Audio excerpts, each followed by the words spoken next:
Assalamualaikum warahmatullahi wabarakatuh ya. Selamat pagi, semangat pagi semuanya ya. Seperti biasa di setiap hari Rabu pagi jam 9 sampai jam 10 bertemu kembali dengan saya Dr. Agus Joko Santo dalam acara Sangkar Kopi Hangat.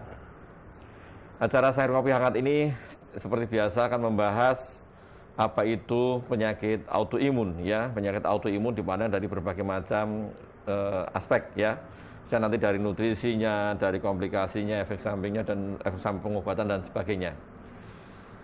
Dan di era pandemi COVID-19 ini seperti biasa, tetap saya pesan kepada Sobat Muarti dan penyintas semuanya, ya, tetap jaga protokol kesehatan ya, 5M, tetap memakai masker dengan benar ya, menutup hidung maskernya, kemudian mencuci tangan dengan sabun, dengan air yang mengalir, kemudian menjaga jarak dengan sekitar.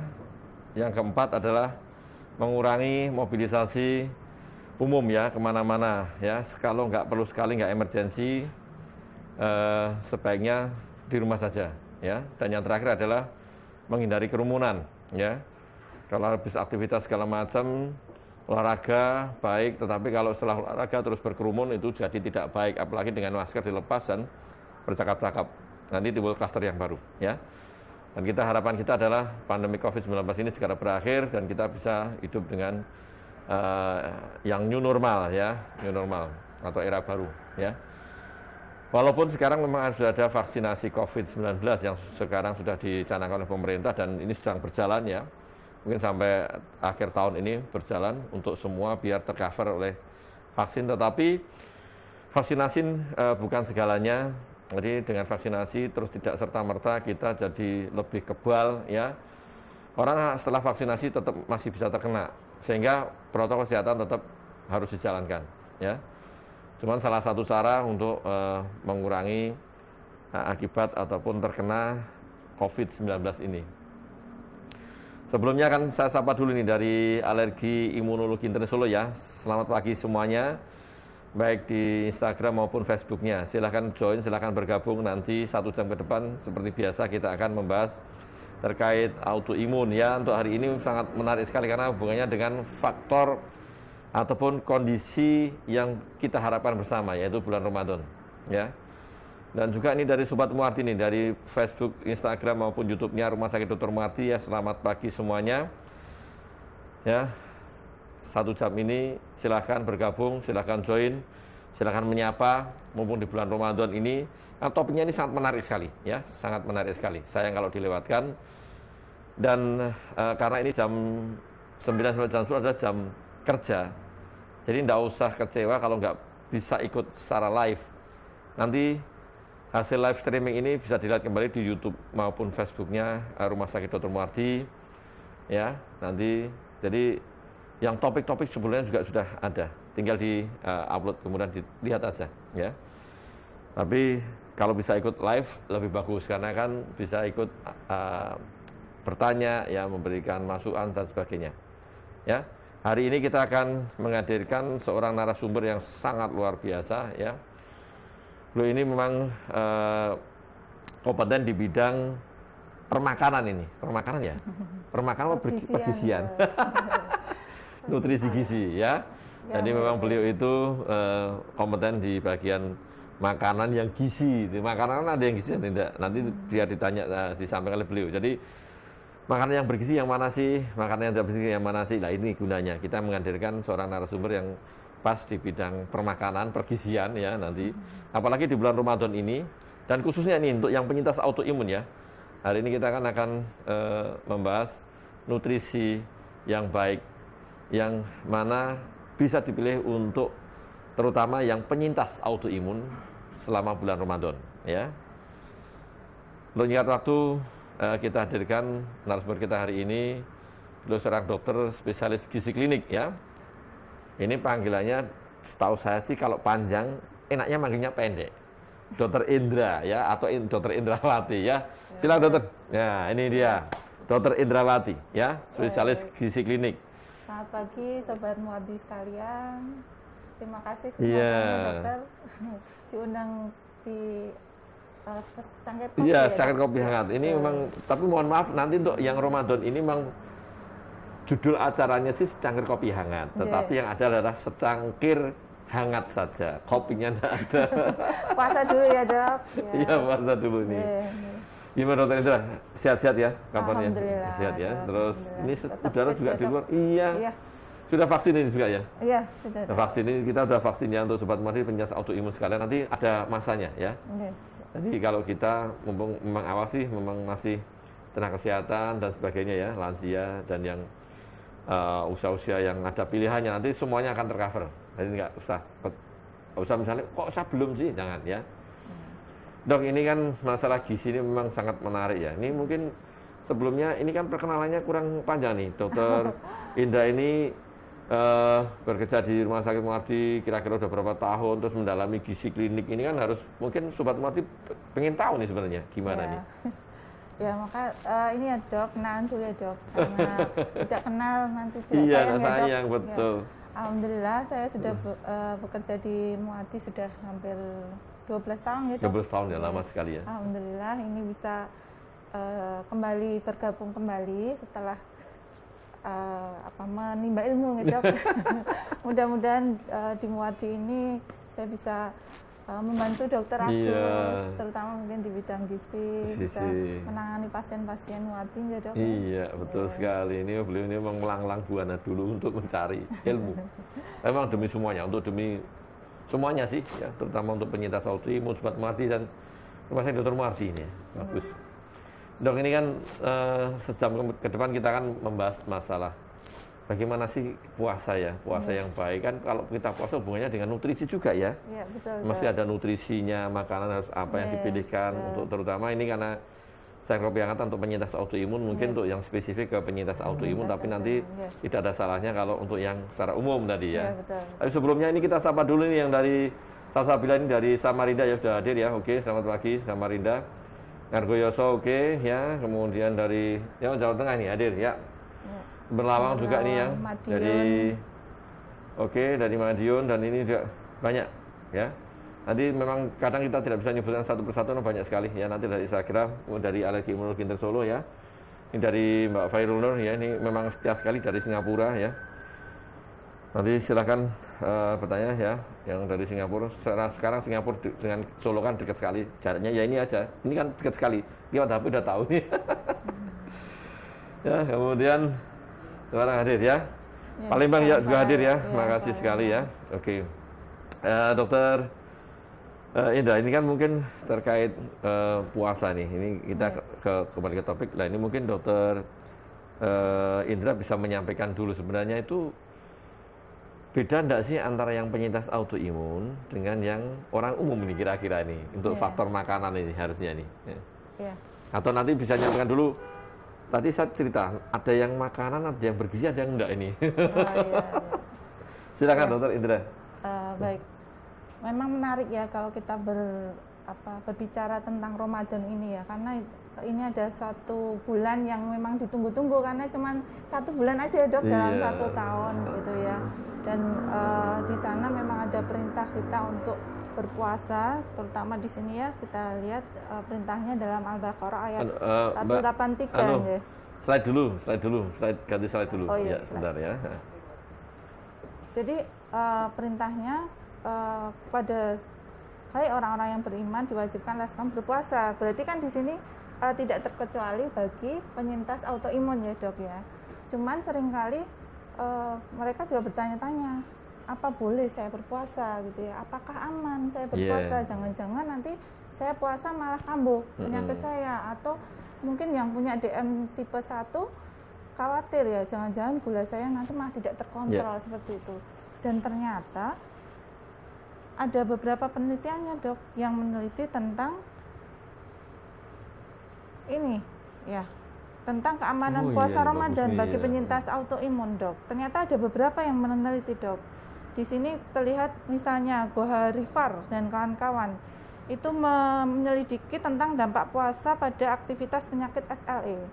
Ternyata didapatkan hanya efek minimal dan tidak merugikan gitu. Efek dari puasa Ramadan ini terhadap penderita SLE. Juga ada penelitian yang meneliti tentang perkembangan penyakit multiple sclerosis gitu ya. Ternyata didapatkan juga puasa Ramadan tidak meningkatkan kekambuhan maupun perubahan skor EDSS atau skor kapasitas fungsional ya dok. Jadi ternyata pasien dengan multiple sclerosis pun bisa beraktivitas dengan biasa gitu. Kemudian juga ada penelitiannya juga, ternyata puasa terbukti mengurangi gejala dengan memodulasi sel imun dan mendorong regenerasi oligodendrosit gitu ya. Juga Tafakoli dan kawan-kawan gitu ya juga meneliti pada pasien IBD atau inflammatory bowel disease. Ternyata tidak ada korelasi antara keparahan dan kualitas hidup, jadi masih aman gitu ya, dok ya, tidak mempengaruhi kualitas hidupnya. Kemudian juga pada penyakit rheumatoid arthritis atau RA ya, ternyata juga menurunkan kadar CIC sehingga di situ ditengarai bahwa malah puasa itu mendatangkan keuntungan bagi pasien dengan RA gitu ya dok. Dan pada pasien diabetes mellitus tipe 1 pun ternyata juga kadar gula darahnya itu lebih terkontrol di sana gitu ya. Kemudian juga menurunkan regulasi sitokin inflamatori serta meningkatkan sitokin antiinflamasi. Jadi dengan penelitian-penelitian ini sebenarnya kita lihat bahwa berpuasa Ramadan ini sebenarnya aman saja dok, aman, ya? Untuk pasien penyintas autoimun gitu ya. Cuman gitu ya, amannya itu seperti apa gitu kan? Memang harus ada beberapa hal yang harus diperhatikan seperti ini ya dok ya. Nah, sepanjang tadi aman sepanjang tidak sedang kambuh ya dok ya. Kalau memang sedang kambuh kan harus diterapi dengan dokter dulu, dengan ketemu dokter Agus Joko dulu, nanti sembuh baru kita lanjutkan puasanya gitu ya. Nah, ini dok. Nah, yang harus diperhatikan pada saat berpuasa ya bagi penyintas autoimun. Yang pertama itu nutrisi yang dikonsumsi harus sesuai kebutuhan. Sesuai kebutuhan itu berarti tidak boleh berlebih maupun kurang gitu ya. Nanti kita jelaskan lebih lanjut bagaimana menghitung kebutuhan gitu ya, kebutuhan nutrisi pada pasien berpuasa. Kemudian proporsi makanannya itu juga harus tepat. Jadi ada pembagian kapan berapa bagian untuk waktu sahur, kemudian bagaimana waktu berbuka seperti itu. Nanti ada kita bahas ya dok. Kemudian komposisi makanannya juga harus sesuai dengan gizi seimbang. Dan komposisi yang dimakan pun harus disesuaikan dengan kondisi pasien gitu, karena ada beberapa pasien dengan autoimun itu kan mempunyai alergi atau sensitif ya, lebih sensitif terhadap beberapa makanan. Nah, yang pertama ini tentang sebenarnya berapa sih kalori yang dibutuhkan selama berpuasa gitu ya dok. Ternyata kebutuhan seseorang kalori yang dibutuhkan selama berpuasa itu sama gitu ya, sama dengan orang yang tidak berpuasa, jadi tidak lebih tidak kurang gitu ya. Lalu bagaimana menghitungnya? Itu diberikan sesuai dengan status gizi pasien dok. Jadi berdasarkan IMT atau indeks massa tubuh, yaitu berat badan per tinggi badan kuadrat, kemudian diklasifikasikan apakah dia termasuk dalam obesitas atau overweight atau memang normal weight gitu ya. Kalau dalam kondisi overweight atau obesitas itu diberikan sesuai dengan berat badan ideal. Berat badan idealnya perhitungannya seperti ini dok. Jadi tinggi badan dalam senti dikurangi 100, kemudian dikurangi 10%. Nah, kalau dalam normal weight kita dengan berat badan aktual gitu ya dok. Itu kebutuhannya sekitar 25 sampai 30 kilokalori per kilogram berat badan atau kilogram berat badan ideal untuk yang overweight atau obesitas tadi ya dok.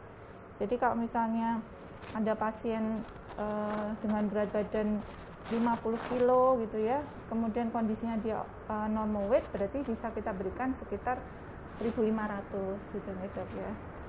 Nah 1.500 itu bagaimana pemberiannya gitu kan? Itu harus sesuai dengan proporsinya gitu ya.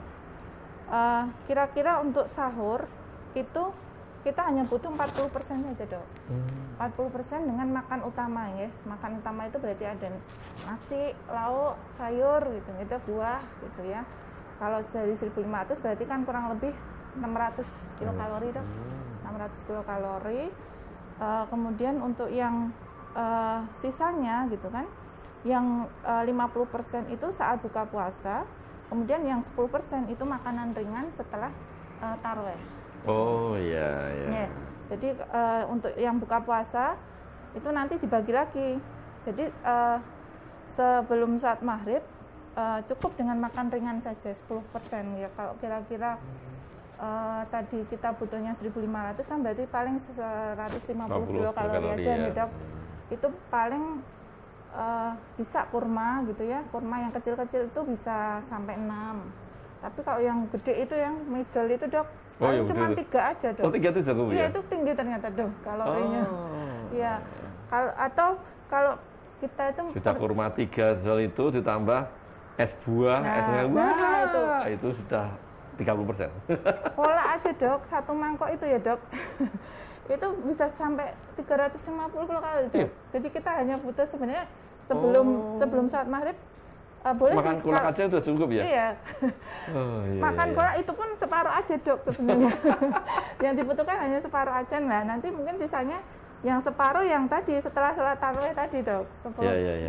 Wah ini dia. Ya berarti setelah buka kita makan snack dulu ya Dok, sekitar 10% tadi, kemudian kita sholat maghrib. Nah setelah sholat maghrib baru makan besar Dok. Makan besar nanti berarti dengan nasi lauk sayur itu tadi ya Dok ya. Kemudian setelah tarawih nanti bisa dilanjutkan yaitu tadi yang kolaknya yang setengah tadi Dok, bisa dilanjutkan dimakan gitu ya Dok ya. Gitu. Jadi kan sebenarnya yang dibutuhkan hanya sebegitu aja Dok. Jadi tidak terus, kan kadang kita balas dendam ya Dok. Iya. Seharian nggak makan balas dendam, makan yang banyak nih. Langsung kolak 2 mangkok gitu kan ya. Kalau 2 mangkok es campur. Nanti mau taraweh sudah ngantuk. Sudah ngantuk Dok. Ya soalnya darahnya sudah ke pencernaan semua. Sudah ngantuk ya, makanya dibagi seperti itu Dok. Jadi cukup sebelum sholat cukup snack dulu. Setelah saat maghrib bisa makan utama. Kemudian setelah makan utama kan sholat tarawih itu kan kepakai lagi itu Dok. Energinya kepakai lagi ya. Apa yang kita konsumsi tadi bisa terpakai gitu ya. Kemudian makan ringan setelah tarawih ya. Iya, makan ringan setelah tarawih. Tapi makan ringan gimana? Kadang habis tarawih itu makannya kolak lagi kok. Nggak apa-apa Dok, separuh aja nggak apa-apa. Kan tadi separuh, ini separuh lagi gitu ya. Iya betul sekali. Jadi itu ya. Tadi Sobat Mardi penyakit autoimun ya. Memang ini harus pembagiannya unik. Nanti biar Dokter Indah menyampaikan sebenarnya itu kolak seberapa banyak, itu seberapa banyak kan kita juga tidak tahu nih ya gizi. Yang jelas adalah tadi disimpulkan adalah yang orang berpuasa itu dengan yang tidak puasa itu tidak saat puasa ya, itu tetap jumlahnya harus sama ya kan, harus tetap sama. Kecuali kalau nanti kepengennya agak kurusan ya mungkin dikurangi tidak apa-apa. Kepengen kurus misalnya mumpung puasa pengen kurus sedikit lah gitu, seperti itu. Tapi yang jelas harus sama ya. Ini kita sapa dulu nih dari Tangerang ya, Palangkaraya udah hadir, dan dari Bontang ini tadi ya. Dari Tangerang bawah ya, Tangerang oke. Terus kemudian dari Bontang ini, dari Mbak Dewi tadi ada di Instagram. Kemudian dari Taiwan ya, sudah hadir Taiwan ya. Kemudian dari ini Sabila udah bertanya langsung nih. Nanti dulu ini biar Dokter Indah menyampaikan lagi nih. Tadi udah disampaikan terkait masalah pembagian nutrisinya, proporsinya ya, berapa persen sebelum sholat maghrib ya, buka sudah sholat maghrib dan setelah tarawih. Silakan Dokter Indra. Ya, jadi setelah itu tadi proporsi makanannya ya Dok ya. Kemudian kita juga dianjurkan untuk mengakhirkan waktu sahur dan menyegerakan berbuka Dok. Jadi itu kan juga memperpendek gitu, memperpendek waktu puasa gitu ya. Kemudian juga untuk kebutuhan cairan itu juga harus kita penuhi kurang lebih 2 liter per hari. Bagaimana gitu ya pemberian 2 liter per hari itu gitu ya. Ternyata di sini ada ininya ya Dok, ada pembagiannya. Jadi kurang lebih itu 2 gelas itu pada saat sahur. Jadi 2 gelas sebelum sahur, 1 gelas sebelum sahur, 1 gelas sesudah sahur. Kemudian untuk yang sisanya 6 itu kita berikan pada saat berbuka gitu ya dok. Jadi pada saat berbuka 1, jadi begitu azan itu 1 gelas gitu ya dok ya. Kemudian kita makan snack, setelah makan snack 1 gelas lagi. Kemudian nanti setelah sholat maghrib kita mau makan utama itu dok, minum lagi 1 gelas. Gitu. Setelah makan utama 1 gelas lagi.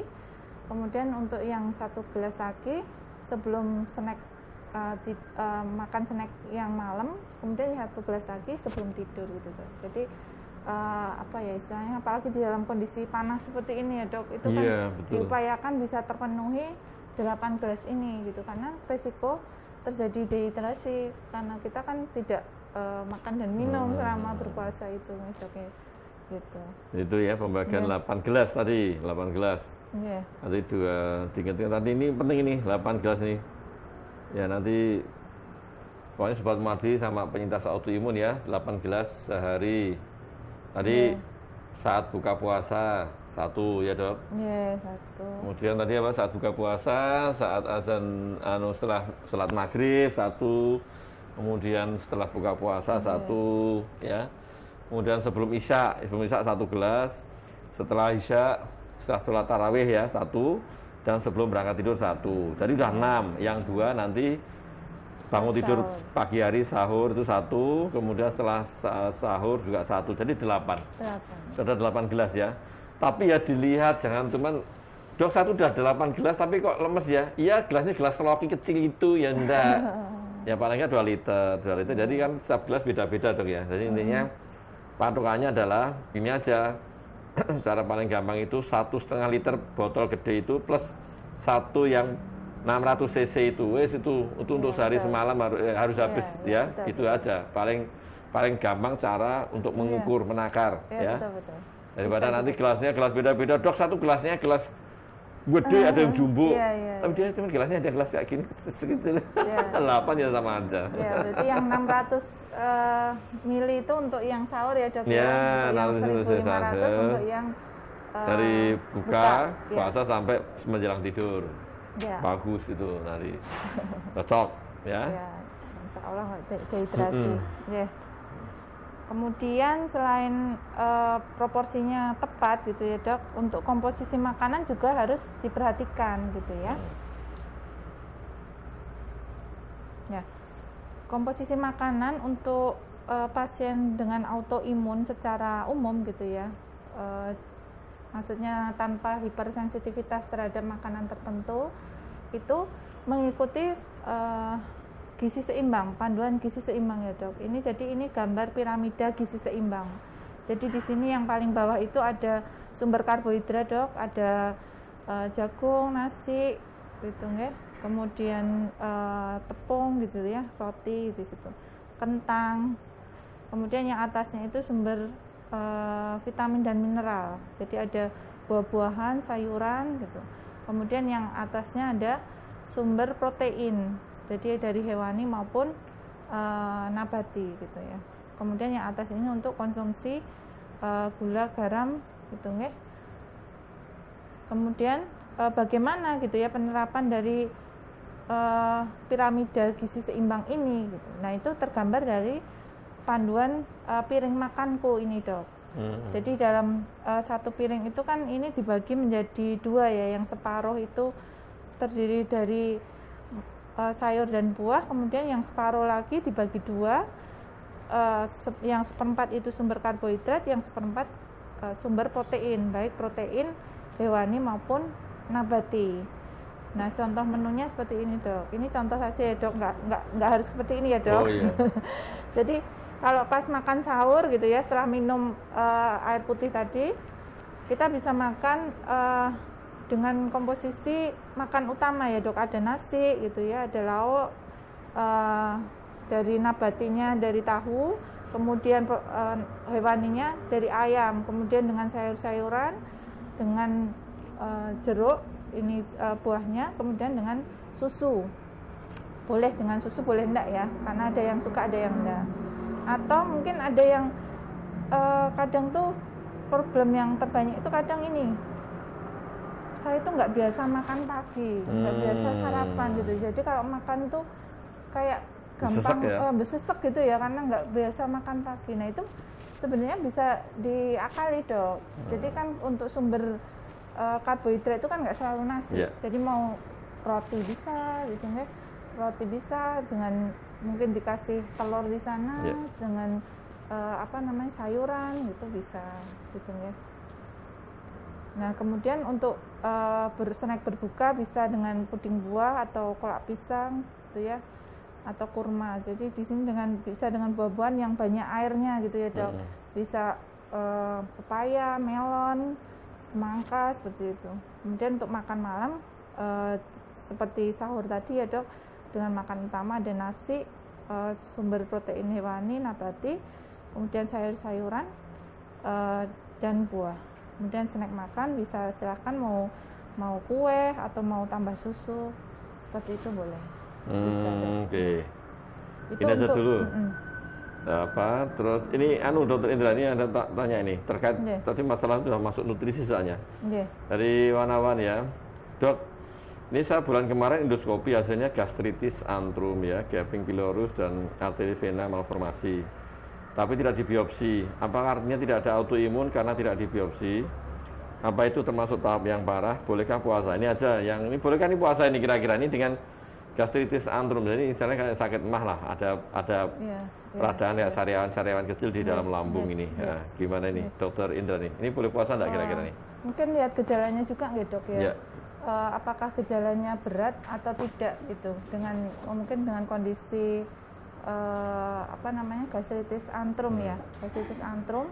Kalau memang dia muntah-muntah terus, profuse mungkin ya dok ya, kemudian dia kan resiko untuk dehidrasi seperti itu, makanan juga tidak bisa masuk, ya mungkin tidak puasa, karena kan memang dalam Islam pun juga ada keringanan gitu, keringanan untuk memang pasien-pasien yang dengan sakit dan keluhan yang berat bisa tidak puasa dulu. Tapi kalau sekiranya memang masih bisa bertahan gitu ya, masih ada makanan yang bisa masuk, kemudian dengan puasa dia tidak tambah nyeri, mungkin bisa dilanjutkan. Karena sebenarnya saya pernah baca itu sebenarnya dengan berpuasa itu justru mengendalikan asam lambung ya dok ya, karena kan asam lambung itu keluar karena ada rangsangan makanan. Jadi kalau kita puasa kan nggak ada makanan yang masuk, jadi otomatis asam lambung yang keluar pun tidak sebanyak yang biasanya. Jadi biasanya malah orang-orang dengan sakit mah itu justru malah membaik dengan berpuasa.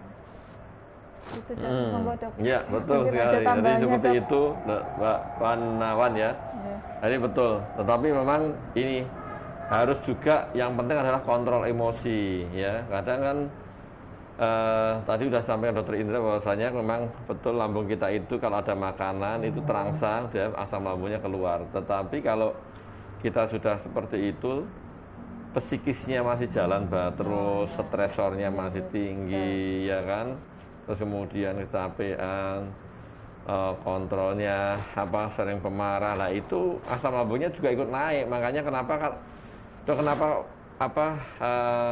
puasa tetapi kok malah katanya membaik tapi malah sakit lah, karena kontrol emosinya belum. Nah, sabarnya belum ya, sabar melatih puasa kan juga melatih kesabaran juga ya kan. Betul. Sabaran emosi dan psikisnya yaitu tetap disabar ya. Jadi gitu Pak Wanawan. Dan terkait masalah kalau biopsi sebenarnya adalah dia untuk mencari yang pertama adalah adakah suatu bakteri di situ ya, karena terbanyak penyebabnya karena bakteri namanya Helicobacter pylori ya, itu yang sering menimbulkan masalah dalam lambung, menimbulkan tukak-tukak lambung di dalamnya ya, sehingga dokter kan akan memastikan ini perlu dibiopsi enggak, nanti memang dokternya ya, dokter yang karena yang melihat secara langsung ya. Kalau memang lukanya itu sangat banyak dan memang ada kecurigaan untuk harus dibiopsi, tetap dibiopsi ya. Saya kira kemarin mungkin tidak dibiopsi karena memang sudah cukup ya, saya kurang tahu, yang jelas seperti itu ya.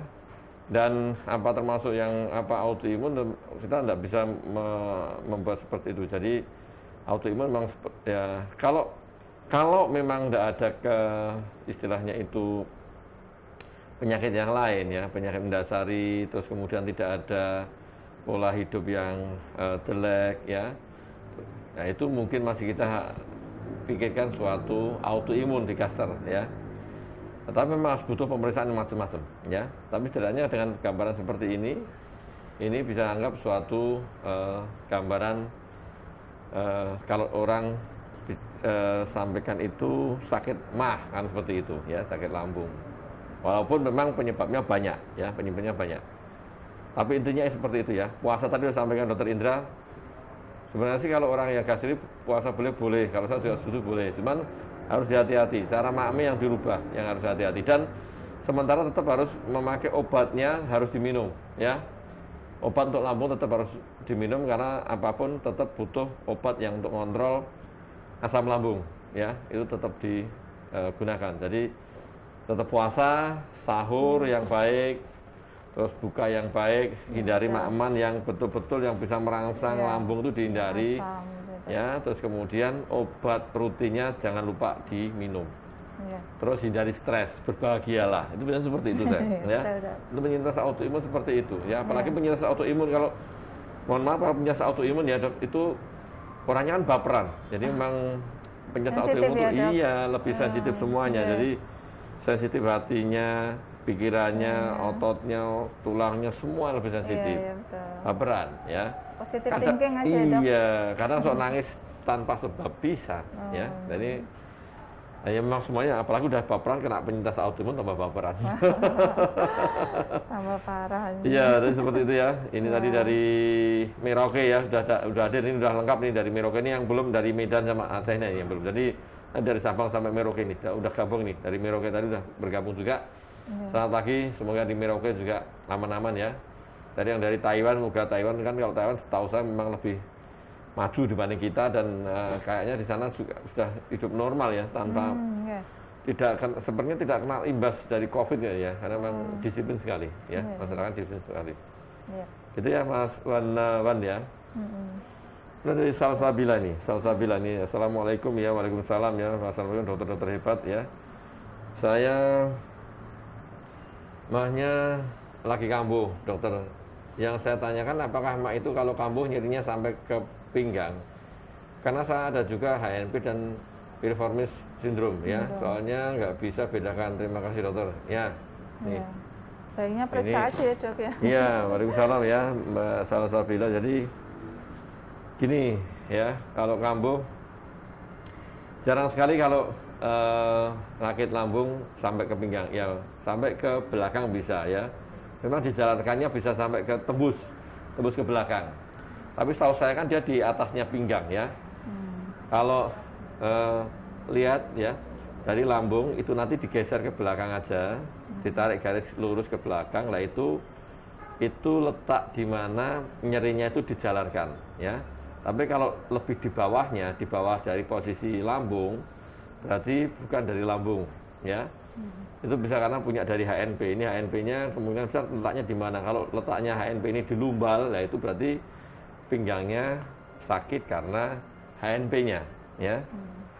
Dan lebih jelasnya coba nanti kontrol aja. Nanti akan evaluasi ya, Mbak Salsabila. Kalau Mbak Salsabila itu kalau di Seluruh nanti silakan datang ke rumah Dokter Marti lah.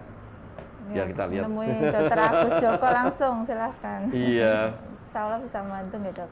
Iya, ini ada lagi yang dari Instagram, ada pertanyaan lagi? Ya, dari yang udah join ya, terima kasih sekali. Ini dari Fanya Zra, sulit nih. Ya, Dok, Fanya Zra. ada tidak makanan yang harus dihindari penyintas autoimun? Nih, ini. Ya, ini sekalian saya lanjut ini ya Dok ya.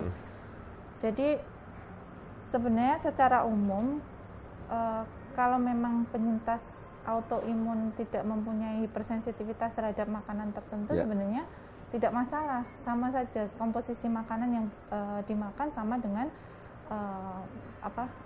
orang sehat pada umumnya seperti itu. Hanya saja memang kadang-kadang gitu ya, banyak gitu ya pasien penyintas autoimun itu mempunyai hipersensitivitas terhadap makanan tertentu, terutama biasanya terhadap protein dari hewani. Makanya banyak yang menggunakan diet vegetarian ini Dok. Nah, vegetarian ini pun sebenarnya ada beberapa ya, ternyata yang pertama itu ada yang namanya vegan. Kalau yang vegan itu dia memang hanya bisa makan dari tumbuh-tumbuhan. Jadi sama sekali tidak bisa makan dari daging maupun dari telur, susu, itu pokoknya produk dari hewan itu sama sekali tidak bisa.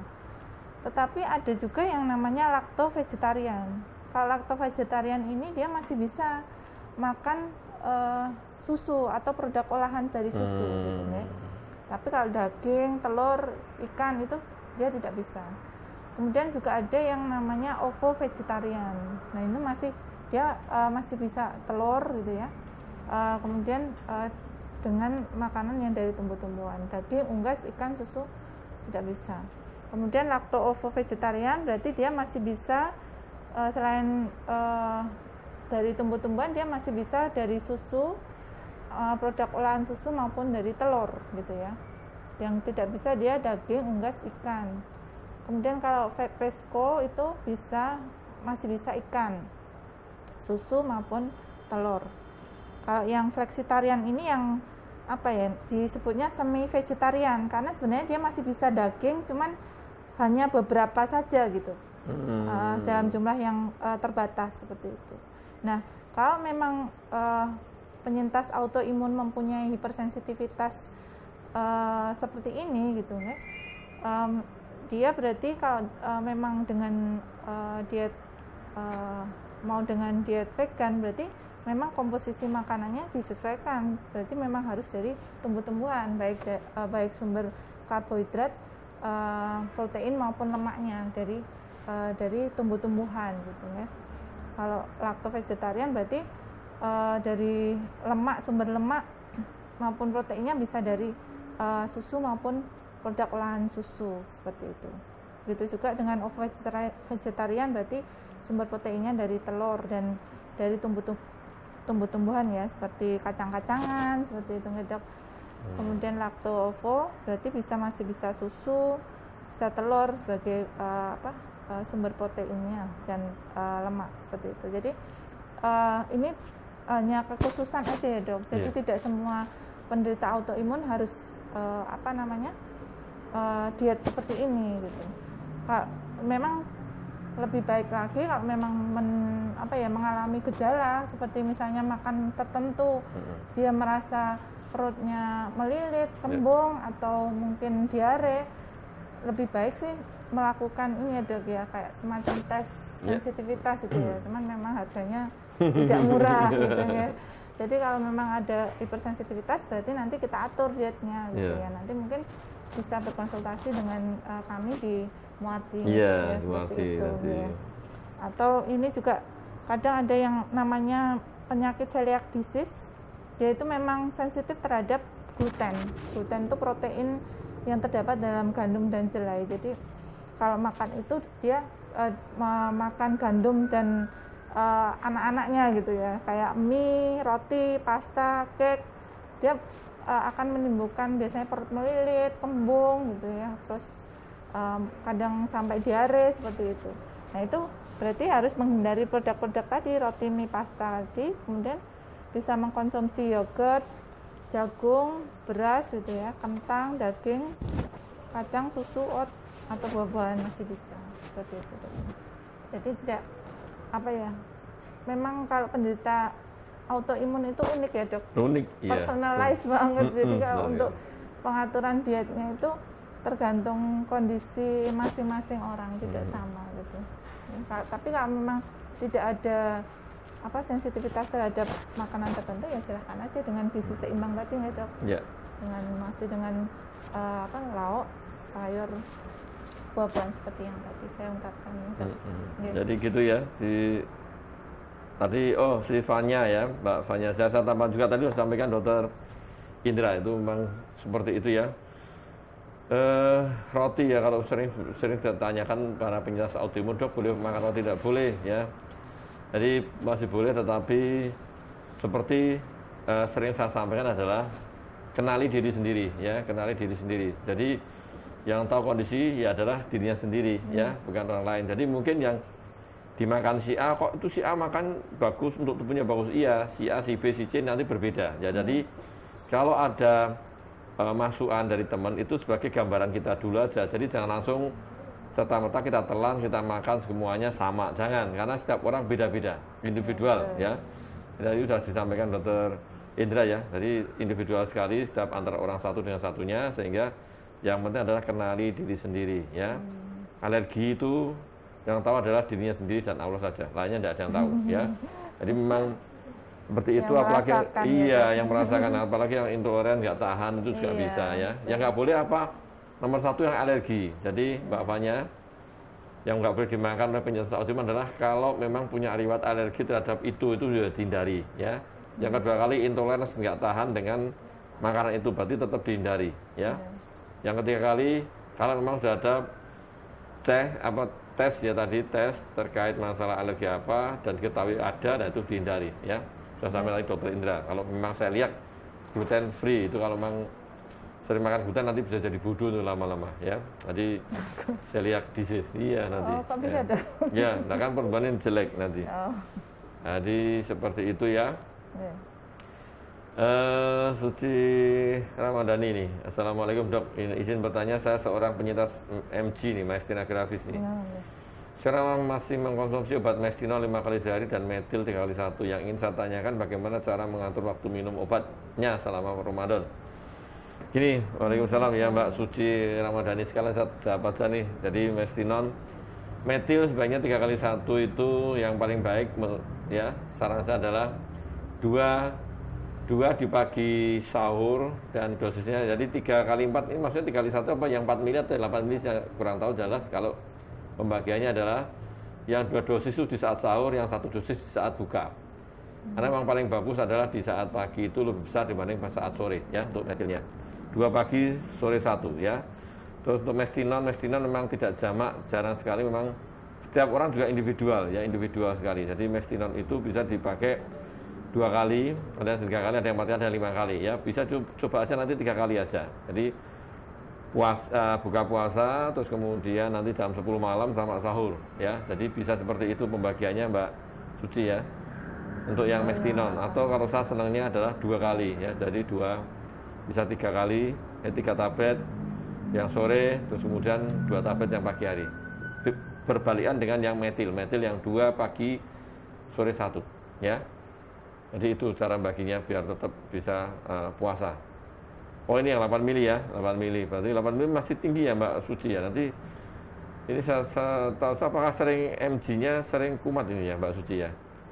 Berarti jarang terkontrol. 8 mili itu kan 3 kali 8 itu berarti tinggi ya, 24 sangat tinggi ya. Jadi nanti sebenarnya dimonitor, dievaluasi ke dokternya perlu bisa diturunkan dosis enggak.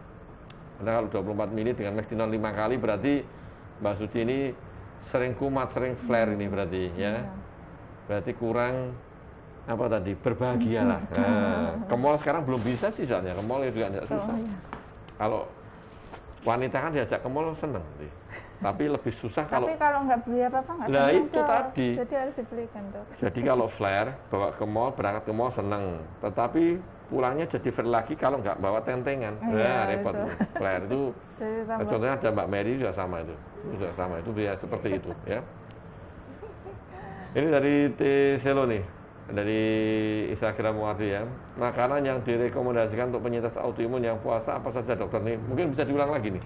Makanan yang direkomendasi. Tadi walaupun sudah disampaikan, mungkin bisa disampaikan lagi Dokter Indra. Itu tadi sudah belum? Oh iya, oh tadi, itu oh ini, ya? oh udah tadi. Oh bukan ini, tadi kan yang Fanya itu. Oh iya. Pantangannya. Tadi pantangannya iya, apa? Boleh ya. Ini Oh iya. Ya. Ya. Jadi kalau secara umum seperti tadi ya, Mas siapa? T-Selo. Mas apa Mbak? Mas ya.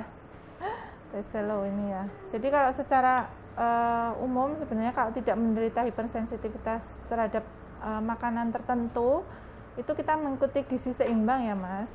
Mas T-Selo. Jadi tetap dengan komposisi ada karbohidrat itu bisa dari nasi gitu ya. Kalau nggak suka nasi bisa kentang gitu ya, bisa dengan roti seperti itu, bisa dengan mie juga bisa. Cuman memang kalau mie itu lebih sulit dicerna gitu ya. Itu jadi penggunaannya pun juga harus dibatasi, dan mie mie itu ternyata kalorinya tinggi, Dok. Oh iya, lebih tinggi dari ya. Kayak Indomie itu satu bungkus aja sudah 350, Dok. Oh iya. 350, padahal kan kalau nasi satu piring aja cuma 175. Oh, lebih sedikit nasi ya berarti ya. Iya, berarti malah Oh, makanya lebih gemuk kalau orang sering makan mie lebih gemuk ya berarti jatuhnya. makan mie ya kan. Ternyata kalorinya dan tidak sehat ya. Iya, kayaknya cuma segitu. Tapi ini saya mending kalau misalnya mau makan diganti mie, nanti jangan ditambah mie-nya tapi tambah lauk-lauknya, sayur-sayurnya. Nah, kalau sekarang gimana? Ambil nasi, lauknya mie goreng, iya. terus nanti ada apa itu Perkedel, perkedel, ya. terus kemudian Karbohidrat karak itu, Karak karak mendoan itu kan mendoan, makan tepungnya karbohidrat semua. segini. Tepungnya, Aduh. otomatis kan Iya. kerupuk, karak Kerupuk kan karak, sama. itu ini nggak berhenti. Nah, berarti kan otomatis kerupuknya. itu karbohidrat semua ya itu. sudah, karbohidrat semua ya sudah wassalam itu. Ya kalau kayak gitu nanti puasa nggak jadi kurus, Dok. Karena sebenarnya kalau kita mengikuti panduan gizi ini pun secara alami ya, itu sebenarnya nanti bisa berat badan kita itu bisa turun, Dok. Karena iya, karena kan jadi dalam kondisi berpuasa itu kan kita harusnya energi yang kita pakai itu kan dari makanan. Jadi kalau hari-harian biasa itu sehari-hari itu kan kita makan, kemudian energi yang diproduksi langsung kita pakai. Nah ini kan tidak ada makanan yang masuk, otomatis kan tidak ada energi yang dihasilkan. Maka dia akan mencari energi dari sumber lain. Itu dipecah dari ototnya gitu, kemudian dari lemak-lemaknya gitu ya. Pada akhirnya nanti orang yang habis puasa itu harusnya sih turun berat badannya gitu ya. Cuman kalau ya itu tadi makannya karbohidrat semua gitu ya, kemudian bukanya balas dendam gitu ya, dua piring, dua mangkok langsung itu ya. Mungkin tapi ya mungkin tergantung aktivitas juga, kadang habis apa terus tidur saja mungkin lemu ya. Tapi harusnya kalau selama puasa itu turun karena apa? Kurang tiduran tetap menguruskan berat badan. Iya. Mengurangi berat badan. Kalau betul ya, kalau banyak tidur ya gemuk, ya kan? Iya, jadi gitu ya, Mas. Jadi memang anjurannya memang selama berpuasa itu aktivitas tetap jalan gitu, jadi tidak istilahnya mager gitu karena nggak puasa terus ya sudah tiduran aja. Gitu. Gitu ya Mas di Selo ya, jadi semua sama, yang rekomendasi tadi sama dengan ini sudah disampaikan di depan nih, komposisi makanan sama ya. Cuma yang penting adalah membaginya tadi loh, porsinya pembagiannya berapa persen di saat buka, di saat setelah sholat maghrib, sholat tarawih dan sahur itu tadi ya. Dari Mas Adian Bayuan nih, Dok, bagaimana bila ingin berpuasa tapi ada obat yang harus diminum per 8 jam? Ini memang per 8 jam agak sulit ya Mas Ardian, tapi ini jenis obatnya apa? Ini saya juga belum tahu. Kalau memang ini obatnya obat yang bisa dikurangi dosis sih ya, tapi kalau memang harus tiga kali itu saya rasa adalah yang jelas adalah saat buka puasa langsung 1, kemudian mengakhirkan sahur 2. Nah, dihitung dari jarak yang awal buka dengan akhir sahur itu berapa jam bagi tengah, di tengahnya itu yang untuk yang ketiga kalinya ya, kalau memang harus 3 kali. Tetapi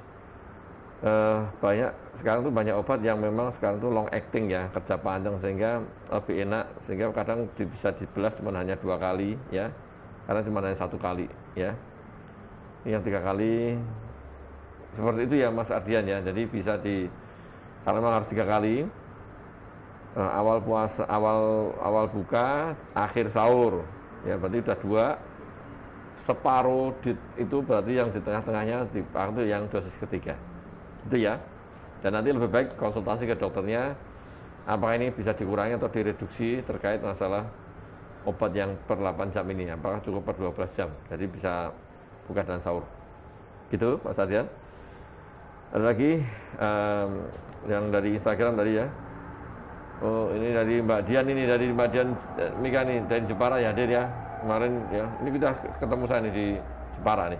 Oh ya, Mbak Wina. Mbak Winarsi nih, pagi Dok, saya penyintas autoimun dengan 5 jenis, salah satunya ada colitis, IBD dan gastritis kronik dengan luka lambung yang parah. banyak pantangan makanan, terutama di pembatasan konsumsi buah dan sayur. Pertanyaannya apa, Mbak Win? Ini. Bagaimana cara untuk pemenuhan nutrisi saat puasa ini? Karena ada larangan untuk konsumsi susu. Ada Gimana nih? konsumsi dan waktu sahur. Oh gitu.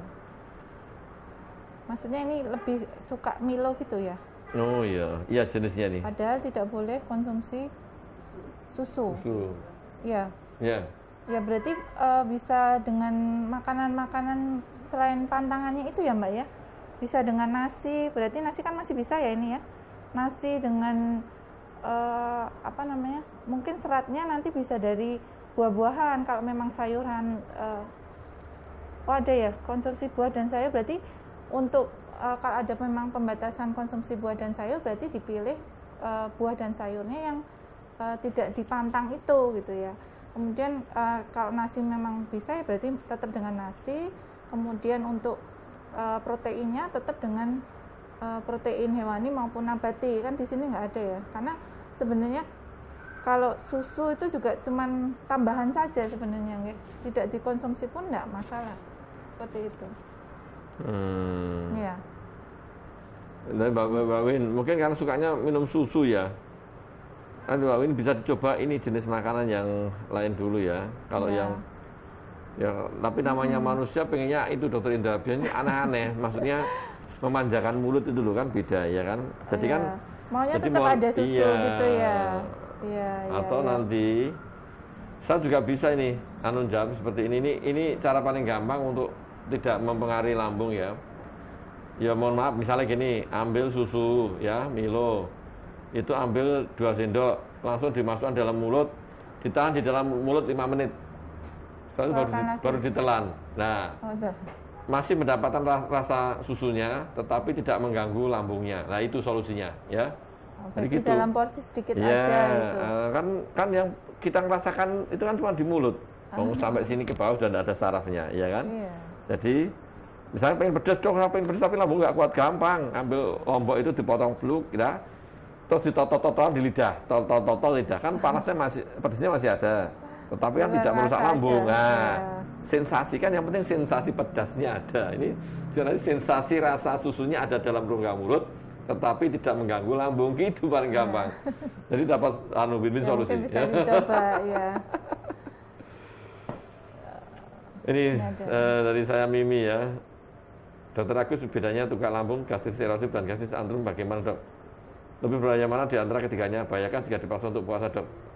Ini pertanyaan ini ya kayak ujian nih saya. Ya, jadi sebenarnya sih ya untuk sobat Madi dan penyintas autoimun dan ini Mbak saya Mimi. Sebenarnya kalau disuruh milih ya tidak ada yang pilih.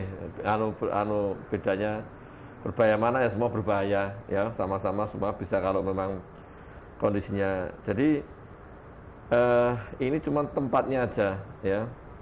Tempatnya, lokasinya. Biasanya ada antrum ya. Nanti lokasi di dalam lambung ya, lokasi dalam lambung.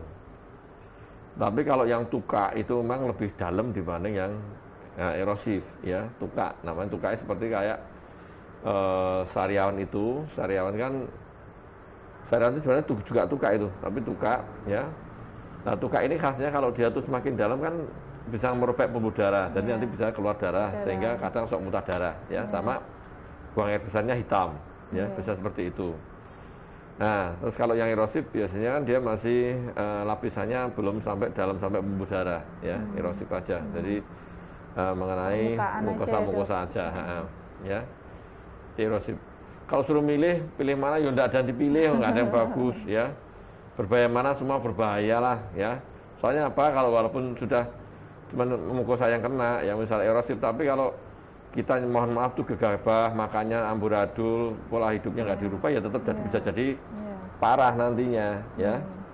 Jadi paling bagus ya jaga kondisi, jaga makan, jaga fisik, terus hindari tetap bergaya hidup sehat, hindari stres. Ya, itu ya Mbak saya Mimi. Ya, makanan yang dihindari terutama yang mengandung gas ya, kayak kol kayak gitu dok, kemudian juga ini ya dok yang asam-asam kayak Asam-asam. gitu, merangsang. Terutama kalau perempuan pedas ya. Senang Nah, pedes ya. itu. Padahal harga Lombok sekarang Tapi lagi saya nggak mahal. suka, Dok. Oh iya ya. Benar. Lombok sekarang kan naik ya. Tapi Iya, udah makanya. turun lagi kayaknya nih. Tapi nanti mendekati lebaran naik lagi. Naik lagi.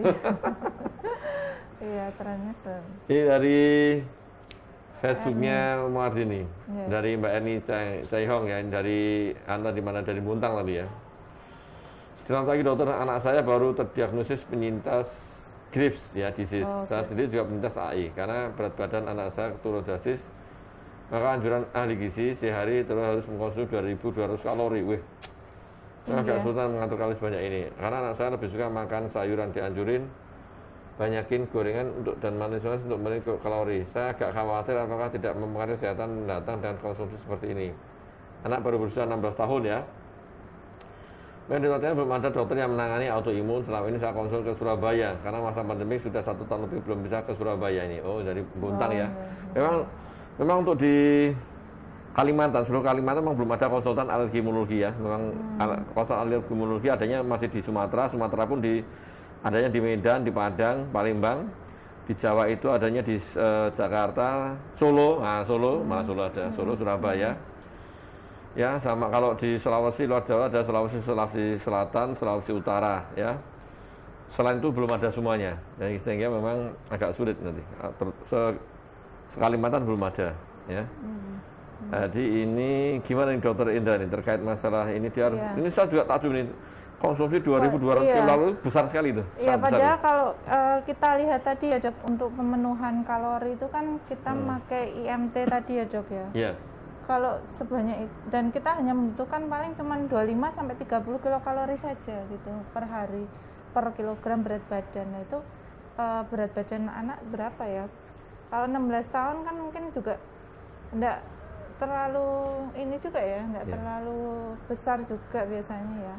Biasanya nggak sampai segitu sih Dok. Ini mungkin perlu ini lagi ya, perlu dikonsul ulang ya untuk jumlah kalori ini. Kemudian untuk anjurannya untuk banyak gorengan itu juga kok menurut saya kurang tepat ya, kurang tepat, walaupun ya itu mungkin tujuannya untuk meningkatkan kalori karena kan dari minyak itu kan memang lebih tinggi kalorinya, tapi itu kan biasanya kalau gorengan itu minyaknya sudah minyak jenuh Dok, itu malah menimbulkan penyakit yang lain lagi gitu, seperti itu.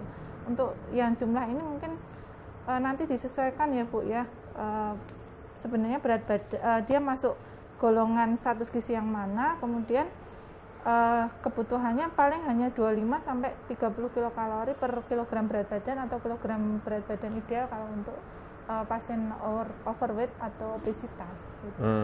Jadi mungkin perlu dikonsul ulang, disesuaikan dengan kondisi anak ya Bu ya, berat badannya berapa gitu. Gimana? Oh itu 57 sekarang jadi 42. Tingginya berapa ya tingginya? Mungkin tinggi 16 tahun ya, mungkin sekitar di atas 160-an ya, atas. Kalau 42 sih sebenarnya masih mungkin masuk bisa nomor weight. Kalau misalnya berat tingginya 100 sekitar 145 150 itu mungkin masih normal weight ya. 16 tahun soalnya, 16 tahun berarti memang tinggi juga. Berarti paling enggak itu kurus 3 kali 4 1.200 sampai 1.500 aja ini sebenarnya sudah cukup ya kalau misalnya dia masuk dalam normal weight. Jadi enggak perlu sebanyak itu.